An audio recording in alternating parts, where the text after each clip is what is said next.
Hi, magandang araw sa inyo mga kutsi-kuys at kutsi-kuys kong nasa air signs, 'no? Particularly sa ating Aquarius, Gemini at Libra signs. So ito na ang inyong very quick reading for the love situation as of the very moment.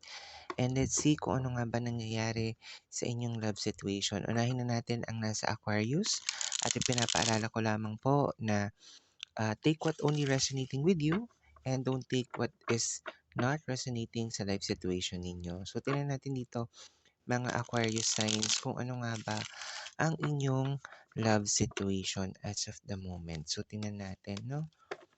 Kung ano nga bang nangyayari. Okay. So, ito na yung reading ninyo. Tingnan natin sa mga cards ninyo, mga kuchikays at kuchikays kung nasa Aquarius signs. Okay. So, sa nakikita ko rito, meron kayong Knight of Pentacles, meron ding Ace of Pentacles at Knight of Cups. So, puro movement. I'm seeing na maaaring ang ilan sa inyo nag-aalala kung bakit hindi pa rin nagpaparamdam ang inyong mga partner or asa-asawa or sabihin natin mga boyfriend o girlfriend ninyo, no? For the meantime, siguro busy sa trabaho, sa kanilang mga pinagkakabisihan sa business, maaari rin naman sa school. So, I'm seeing here din na maaaring nagiging busy sila sa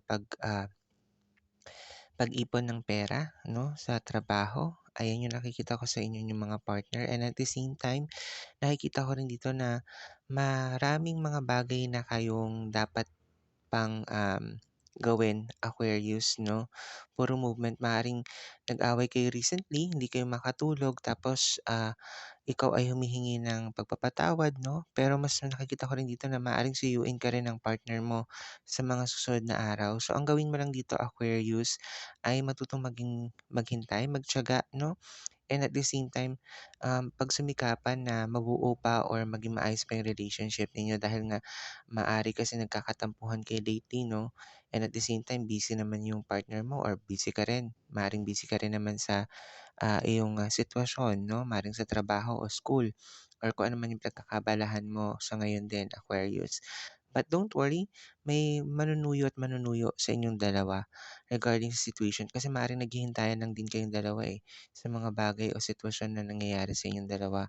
But then again, ang maganda rin dito since magkakaroon kayo ng new beginning, no?